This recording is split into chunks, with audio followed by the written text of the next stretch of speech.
Thank you so much, Sir Mujahid Hussain, for such an informative and insightful talk. Now we will move to question and answer session. If anyone has a question, please raise your hands or type it in the chat box. Thank you.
अच्छा, meeting जो है वो and हो गई थी मेरे ख्याल से। 30 मिनट का सेशन था तो वो ध्यान को ही नहीं गया था, तो मैंने रीजॉइन किया।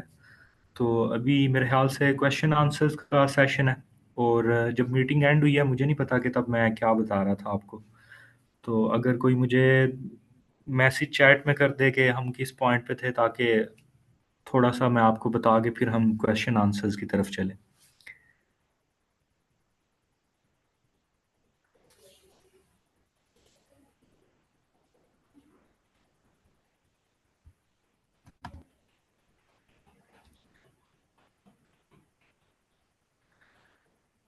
अच्छा, ये चैट के अंदर ना सबसे पहले सना ने क्वेश्चन किया हुआ है, should we start programming along with documentation. हाँ जी, आपको शुरू कर देनी चाहिए प्रोग्रामिंग भी साथ साथ, क्योंकि बहुत सी चीज़ें ऐसी हैं जो आपने, अगर आप प्रोग्रामिंग साथ साथ नहीं कर रहे, वो आपने अज्यूम करनी होती हैं कि हम यूं करेंगे या यूं करेंगे। लेकिन जब आप वो प्रोग्रामिंग करना शुरू करते हो, या तो वो पॉसिबल नहीं होता वैसा करना, या फिर जो है वो आपको कुछ चेंजेस करने पड़ते हैं। तो आपकी रिक्वायरमेंट्स के अंदर जो है ना वो चेंजेस आते रहते हैं। तो अगर आप 7th सेमेस्टर के दरमियान में या शुरू में ही साथ में कोडिंग शुरू कर दोगे, तो आपकी जो रिक्वायरमेंट्स हैं वो रिफाइन हो जाती हैं काफ़ी ज़्यादा। तो और आप उनके ऊपर किसी किस्म का भी टेक्निकल या क्रिटिकल जो क्वेश्चन होगा वो भी सर को आंसर कर पाओगे। शवाना का क्वेश्चन है कि 4 मेंबर्स का ग्रुप हो सकता है और कम्प्लेक्स प्रोजेक्ट एक्सपेक्ट किया जाता है। 4 मेंबर्स का जो ग्रुप है वो यूनिवर्सिटी की तरफ से प्रेफर्ड होता है कि 4 मेंबर्स का हो। लेकिन ये है कि फिर अगर 4 मेंबर्स है ना, तो उन्हें फिर कोई प्रोजेक्ट भी उस लिहाज से ही चूज करना पड़ेगा कि जो 4 बंदे कर सकें।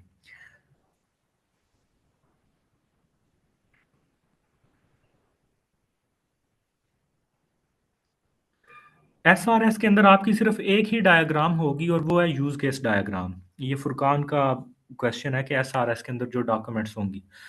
अच्छा, एसआरएस के अंदर एक डायग्राम होगी आपकी यूज केस, और वो आपको समर विले की बुक से भी उसका जो है ना वो मिल जाएगा, पैटर्न वगैरह या जो भी आप उसका साइंटेक्स कह लो, जिस तरह से उसको बनाना है। यूज केस डायग्राम आपको उससे मिल जाएगी। बाकी डायग्राम्स जो भी जितनी भी आपकी हैं वो सारी की सारी एसडीएस के अंदर आएंगी, और वो भी समर वाइल की बुक से आपको मिल जाएंगी। यशफा का क्वेश्चन है, रिसर्च बेस्ड जो एफ वाई पी है ना, ये मोस्टली आपका ए आई के अंदर आ जाता है, क्योंकि उसी के अंदर ये आपने पहले थोड़ी बहुत रिसर्च करनी है।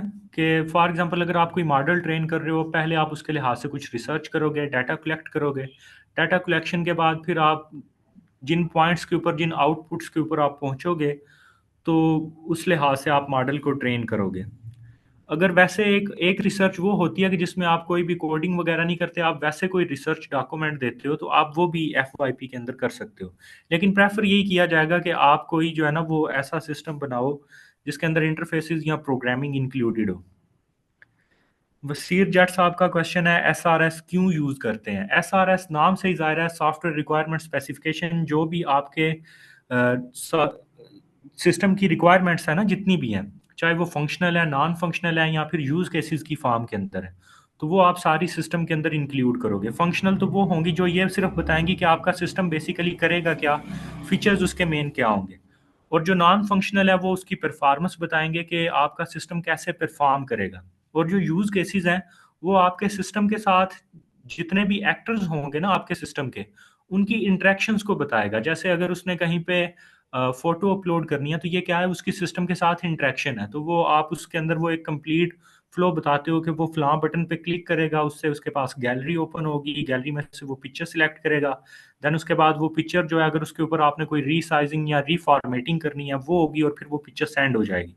तो ये एक सिस्टम के साथ इंटरेक्शन थी। या फिर जैसे मैसेजेस आते हैं, तो मैसेजेस भी क्या होते हैं, सिस्टम के साथ एक इंटरेक्शन होती है। तो इस तरह की जो चीज़ें हैं वो यूज केसेस की फॉर्म के अंदर आप बताओगे।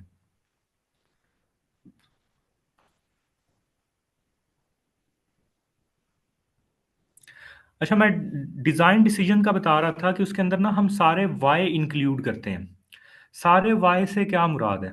इससे मुराद ये है कि अगर आप कोई एक डेटाबेस यूज कर रहे हो ना, तो आपने वही डेटाबेस क्यों यूज किया है, कि क्यों वो आपके सिस्टम की नीड्स को मीट कर रहा था, उसके अलावा आपने और कोई क्यों नहीं किया।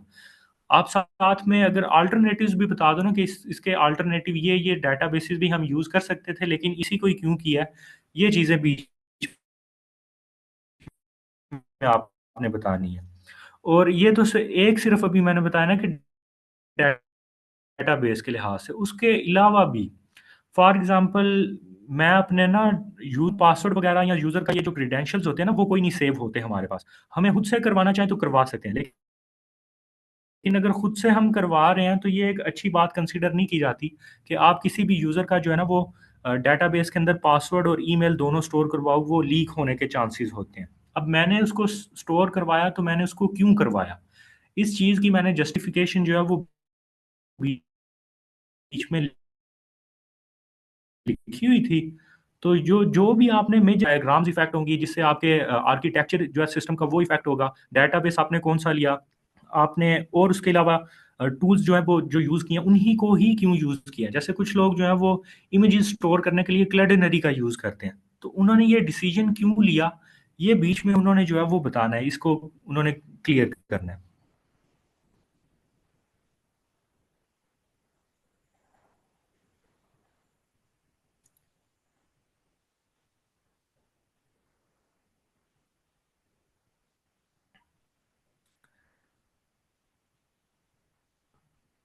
अच्छा, ये हसन रजा का मैसेज है कि मैंने अभी तक कुछ भी नहीं सीखा, 6 सेमेस्टर गुजर गए हैं, बस बेसिक्स आते हैं। अभी 7 सेमेस्टर के अंदर ना आपसे कोर्स से रिलेटेड कोई भी जो है ना वो क्वेश्चन नहीं किया जाएगा। अभी भी आपके पास अपॉर्चुनिटी है कि आप 7 सेमेस्टर के अंदर कोई भी एक कोर्स, चाहे वेब का है या एंड्रॉयड का, जिसके अंदर आप काम करना चाह रहे हो, उसको सीख के 8वें सेमेस्टर के अंदर अपना प्रोजेक्ट कंप्लीट करके दे सकते हो। बहुत से स्टूडेंट ने ऐसे ही किया है। डॉक्यूमेंटेशन आपको अभी से ही स्टार्ट करनी चाहिए, क्योंकि ये नूर का क्वेश्चन है कि डॉक्यूमेंटेशन कब स्टार्ट करनी है। डॉक्यूमेंटेशन अभी से ही स्टार्ट करें, क्योंकि आपके मेरे ख्याल से फरवरी में पेपर है, तो पेपर्स भी तो आपने देने हैं। तब आप पेपर्स दोगे या फिर आप डॉक्यूमेंटेशन करोगे, क्योंकि मोस्टली स्टूडेंट यही करते हैं कि एंड टाइम पे एंड पे पढ़ते हैं। तो तब आप अगर डॉक्यूमेंटेशन भी कर रहे हो, पेपर भी कर रहे हो, तो दोनों काम एक साथ नहीं आप कर सकते, क्योंकि डॉक्यूमेंटेशन के अंदर कुछ चीज़ें ऐसी हैं जो 2 मिनट में आप लिख लोगे, कुछ चीज़ें ऐसी हैं बेशक आपने एक लाइन लिखनी है, लेकिन उसके ऊपर आपको 2 दिन आगे पीछे से चीज़ें ढूंढनी पड़नी पड़ेंगी, काम करना पड़ेगा, तब वो लिखी जाएंगी। अगर आप सिंपली चैट जीपीटी से लिख के भेज देंगे, तो फिर बाद में उसके असरात आएंगे कि आपको एक सेमेस्टर और लगाना पड़ेगा।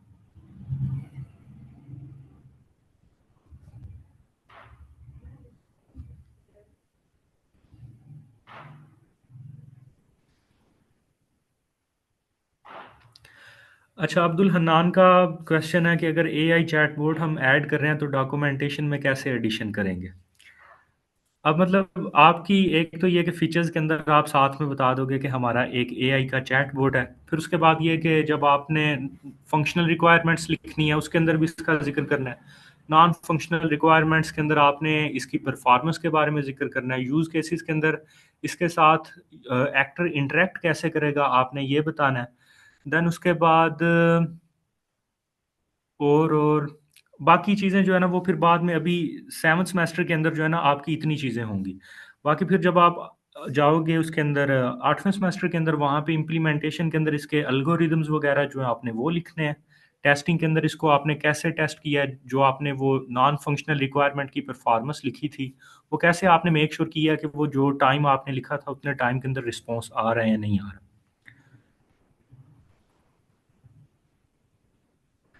अच्छा, जो रीड सजाद ने क्वेश्चन किया कि हम फलां एक प्रोजेक्ट बना रहे हैं तो उसके अंदर हमें कौन सी टेक्नोलॉजी यूज़ करनी चाहिए। ये आपने डिसाइड करना है। आपने एक प्रोजेक्ट डिसाइड कर लिया, एक डोमेन डिसाइड कर लिया। अब ये आपकी स्किल्स पे मैटर करता है ना। हो सकता है आपको ऐप बनाना आती है, मैं आपको कह दूं कि आप वेब बनाओ, तो आप फिर कंफ्यूज हो जाओगे कि मुजाहिद भाई जो है वो वेब का कह रहे हैं तो मुझे अब वेब करना चाहिए। ये आप अपनी स्किल्स के लिहाज से देखो जिसमें आप चीज़ों को ज़्यादा डिफेंड कर पाओगे।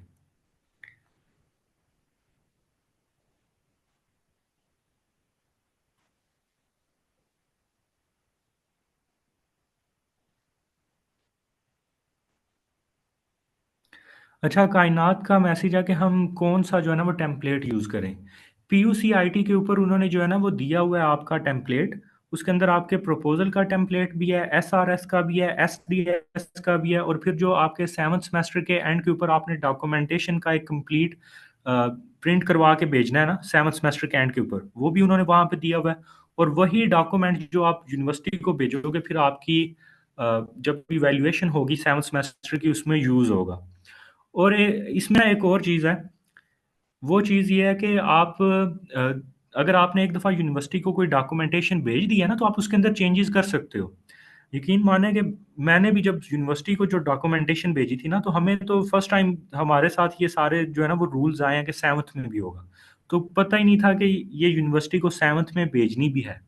तो सबने चैट जीपीटी वाली भेजी थी, लेकिन जब सर्वकार आए थे तो सबने फिर अपनी अपनी लिख के उनको दी थी, जो अब खुद खुद लिखी हुई थी। तो आप चेंजेस भी इसके अंदर कर सकते हो। अभी के लिए बेशक आपकी कोई चीज़ जो है वो आपने बीच में गलत लिख दी हुई है तो खैर है। 7th सेमेस्टर अभी पूरा पड़ा हुआ है तो इसके अंदर आप चेंजेस कर सकते हो।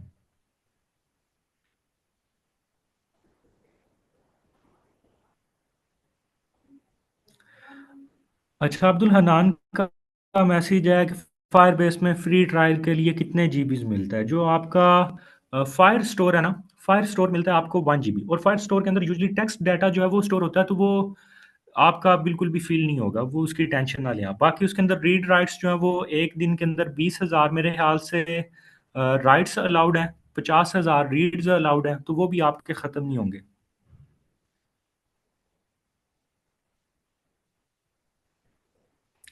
अच्छा, एक क्वेश्चन है प्रोजेक्ट का यूनिक होना।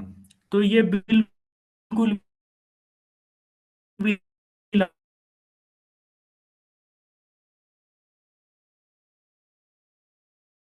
पूछता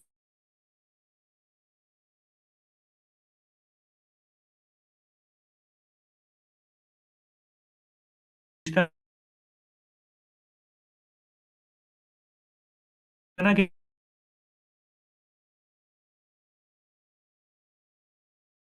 आप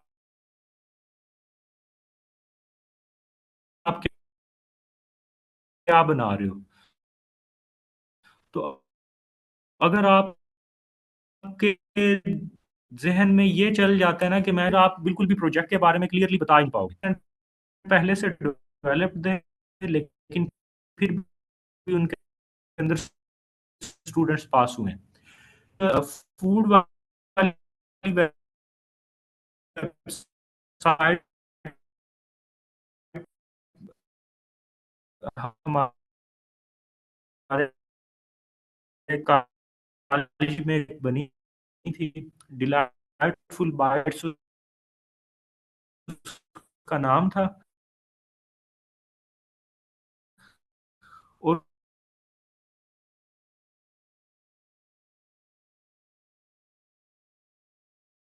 और उसमें हो ये रहा था कि मतलब बंदे जो है ना वो आएंगे उस वहाँ वेबसाइट्स अवेलेबल, लेकिन ये कि उन्होंने कहा तो वो लोग पास हो गए। डॉक्यूमेंटेशन उन्होंने चैट ऐप बनाई थी सिंपल, जैसे वो प्ले स्टोर पे आप नेशंस होती हैं वो एक्सरसाइजेस करके दिखा भी पास हो गए, क्योंकि उन लोगों को सारा काम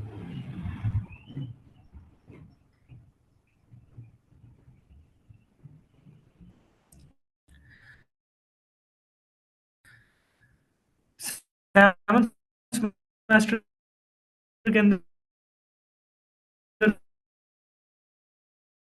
0% कोड देखा जाएगा, सिर्फ और सिर्फ आपकी डॉक्यूमेंटेशन के 4 चैप्टर्स चेक किए जाएंगे। तो आपका लिटरेचर रिव्यू जो है वो फर्स्ट चैप्टर के अंदर होगा, और अगर आप 4 बना रहे हो तो सेकंड चैप्टर आपका लिटरेचर रिव्यू का बन जाएगा। बाकी थर्ड और फोर्थ चैप्टर आपका SRS और SBS का है। डॉक्यूमेंटेशन जब आपका कॉलेज एंड होता है ना, जिन डेज में उन्हीं डेज में होती है तो वो भिजवा देते हैं। वैसे इसकी कोई फिक्स पे इन्फॉर्म करते हैं कि जी सुबह हमें डॉक्यूमेंटेशन भेज दें, और इसलिए फिर जरूरी है कि आप पहले ही तैयार करके रखें। आप सब व्हाट्सएप के ऊपर ग्रुप ऑन होता है, वहां मैसेज करें, सर मुजाहिद वहां पे सबके क्वेश्चन के आंसर दे देते हैं। हाँ ये कर लेते हैं। ये जी। सारे जो क्वेश्चंस हैं इनके जो रह गया उनके व्हाट्सएप पे आंसर कर देंगे।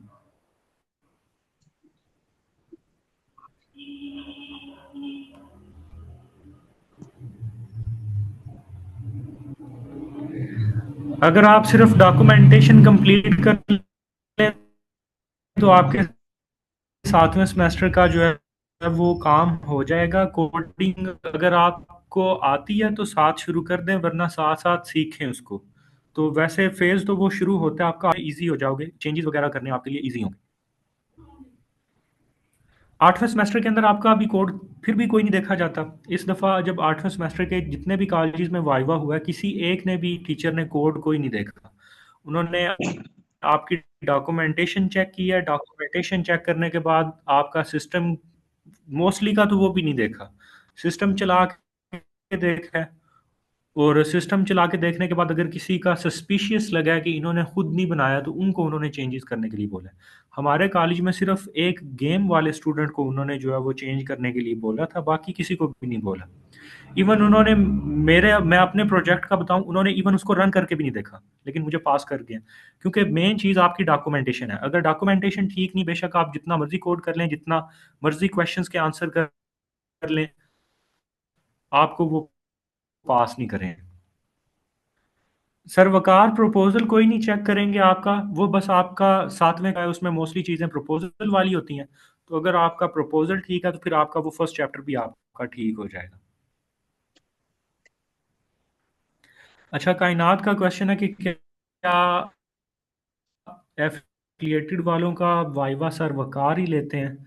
आईटी के जितने भी है ना कॉलेजेस जहाँ पे आईटी करवाया जा रहा है, उसमें एक दो और एक एमओ कॉलेज है शायद, इन तीन के अलावा तकरीबन हर एक कॉलेज में वो खुद ही जाते हैं, वाइवा डिले करते हैं, खुद एक डेट रखते हैं और इस दिन वो वाइवा लेने जाते हैं।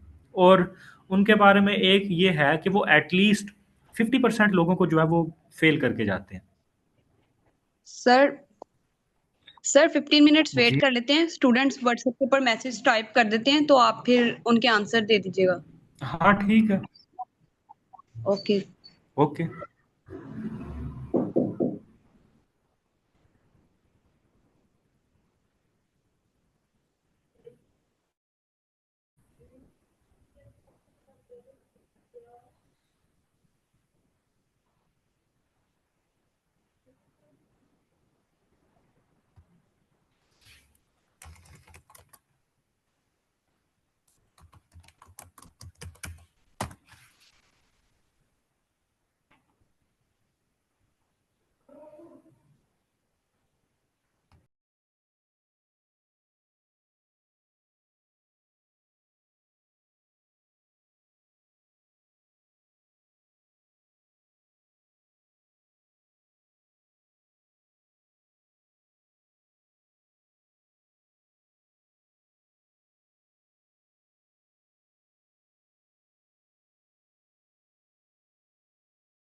Thank you so much, Sir Mujahid, for such an informative and insightful talk. Now we will move to the question answers.